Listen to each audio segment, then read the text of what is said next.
Good, happy Sunday evening. I'm Riley King, and welcome to the Riley King Newscast. Let's get started. First up, circus performs in Manchester for the first time without elephants.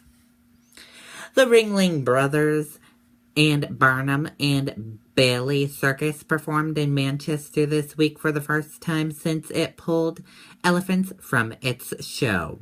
Animal rights activists protested outside of the show Saturday, arguing that the circus needs to do more. Escaped inmates reported in Chesterfield. Police recaptured 2 inmates that escaped from the Concord Transitional Housing Unit Saturday night. Fatal car accident in Freedom leaves 1 dead, 1 injured.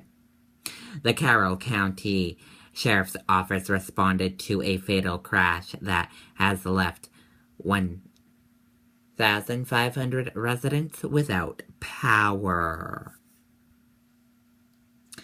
Police respond to 300 students crowded at Plymouth State. Police responded around 11:15 p.m. to the Winter Street near Plymouth State after reports of noise disturbance and fireworks. Rescuers reopened to injured hiker on Webster Trail. Rescuers responded to assist an injured hiker on Webster Trail in the White Mountain National Forest on Saturday.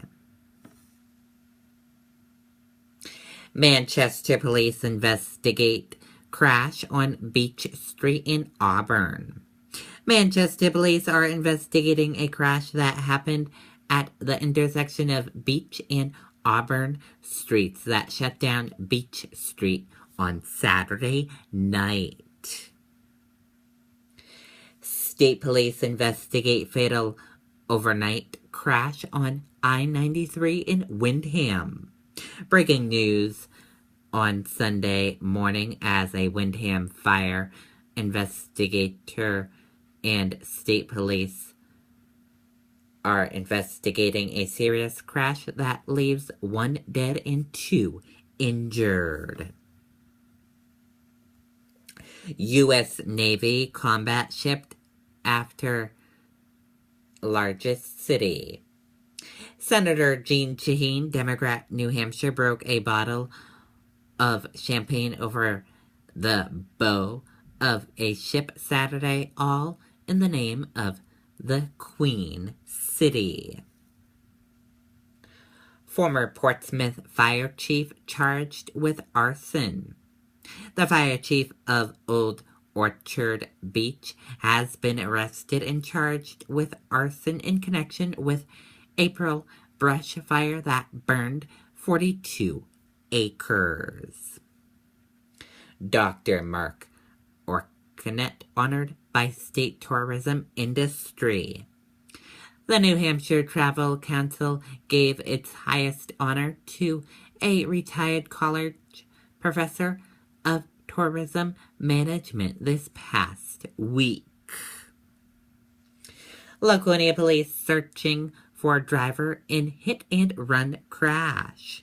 Police are searching for a hit-and-run driver in Laconia. Fallen Bretton Wood police officer remembered at road race. Fallen police officer Stephen Arkell was remembered by hundreds of people Saturday in Bretton Wood, where runners and walkers gathered for a road race created in his name. Franklin cold case murder approved to re-examination. In November 1971, Franklin, 13-year old Kathy Gobley was sexually assaulted and murdered. Her body, reportedly run over by a cart, was left in the woods off Chase Pond Road. The case was never solved, but a tight-knit group of family and friends refused to give up on finding Kathy's killer. Donald Trump breaks the GOP. It was as shocking as it was predictable. After a year of slow motion buildup, the dramatic splitting apart of the grand old party in the 72 hours after Donald Trump became its prospective nominee. Drug boss El Chapo's new prison, Mexico's worst overall. The northern Mexico prison, where authorities suddenly transferred convicted drug lord Jack Juan El Chapo Gomez, is rated as the worst in the federal penitentiary system for inmate conditions and other factors, according to the government's own reporting. And that does it for the Riley King Newscast right here on the Riley King Network. I hope you all have a great rest of your Sunday evening. Goodbye, everyone.